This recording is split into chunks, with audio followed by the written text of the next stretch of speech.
Kimiriki, dans la province de Chenchamayo, la communauté indigène Ashaninka pratique une médecine traditionnelle à base de plantes. Solidate participe activement au développement du centre de soins pour pérenniser les méthodes ancestrales.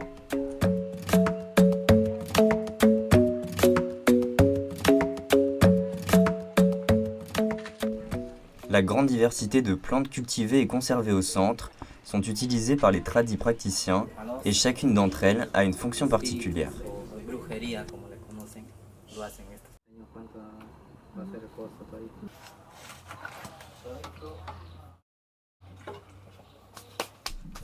Ici, un chaman est en consultation. Sa patiente est atteinte de troubles du sommeil et de douleurs au ventre. Chaque nuit, elle fait un cauchemar et se réveille tendue et préoccupée. C'est la première fois qu'elle se tourne vers la médecine traditionnelle pour se libérer de son mal-être. Avant de commencer la séance, le chaman lui explique qu'une personne de son entourage l'irrite et celle-ci invoque un esprit malveillant qui prend possession de son corps. Sur toutes les étapes nécessaires à la guérison, la dernière sera la plus cruciale. Elle aura lieu à minuit et c'est à cet instant qu'elle sera libérée du mal qui l'habite.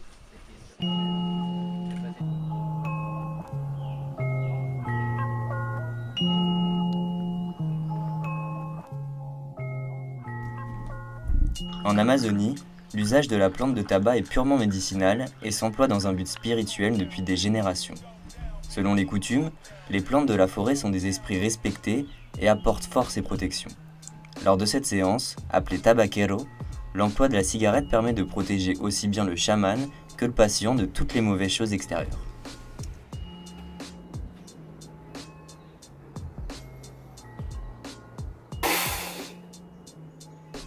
Cette technique est combinée à l'ayahuasca, un breuvage à base de lianes. Il permet de sortir le mal ou l'esprit du corps en souffrance grâce à ses puissants effets psychotropes, ce qui lui vaut d'être interdite par la médecine occidentale. On dit qu'elle nettoie le corps, le cœur et l'esprit.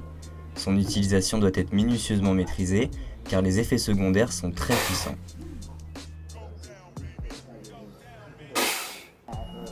Après la séance, le patient devra boire le breuvage concocté par le chaman. Cela doit se faire uniquement la nuit pour éviter les visions hallucinogènes.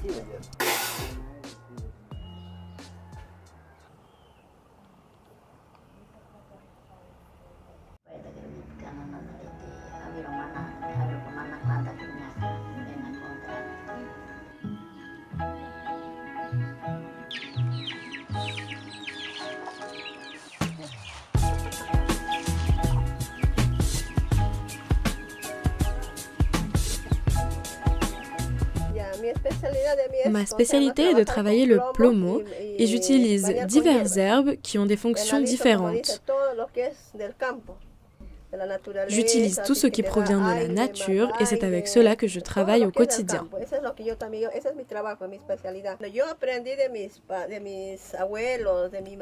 J'ai appris comment utiliser et traiter les plantes avec mes grands-parents, mais aussi ma mère.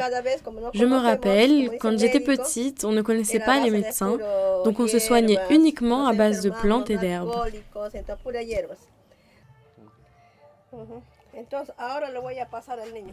Le plomb, plomo en espagnol, est un métal qui est largement répandu dans l'environnement, que ce soit dans des gisements naturels ou en raison de leur large utilisation dans l'industrie. Ce petit garçon a une inflammation à la gorge. La praticienne commence par lui frictionner les boules de plomb sur l'ensemble du corps. Cela lui permet d'établir un diagnostic et de capturer les maux à l'origine de sa souffrance. Elle fait ensuite fondre le plomb dans un petit récipient.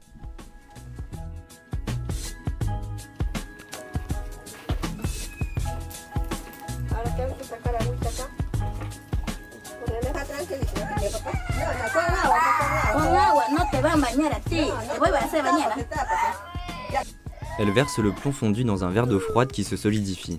Certaines formes apparaissent et elle en fait la lecture pour connaître la cause du mal. Cette opération est répétée 3 fois sur différentes parties du corps.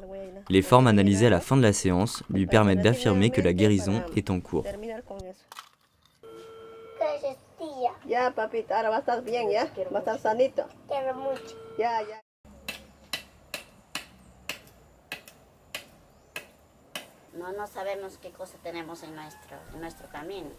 Nous ne savons pas ce que nous avons dans notre corps.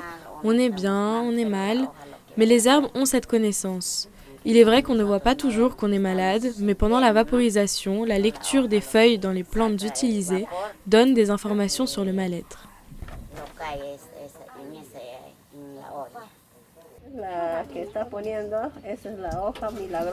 Ce qu'elle tient dans ses mains est ce qu'on appelle la feuille miraculeuse. Elle sert pour guérir du froid, des douleurs ou encore du mal-être.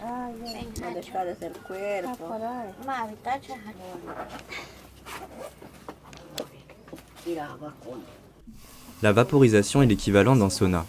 Les feuilles, choisies et ramassées dans le domaine par Margherita, bouent dans une grande bassine. La patiente est enroulée d'un drap épais qui la coupe de l'air extérieur. Margherita vient placer le récipient à ses pieds. Pendant ce temps, des pierres chauffent sur le feu et elles vont être placées au fur et à mesure dans la bassine. Elles servent à provoquer la vapeur. 4 pierres sont nécessaires pour aider la patiente à évacuer ses problèmes de santé. Après la vaporisation, Margherita sort les feuilles de la bassine pour faire part de ses observations.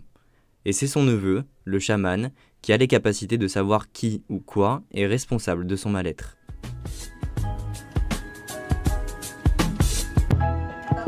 Aujourd'hui, le centre de soins continue de recevoir la visite de bénévoles pour aider la communauté à faire grandir le domaine et le faire connaître au plus grand nombre.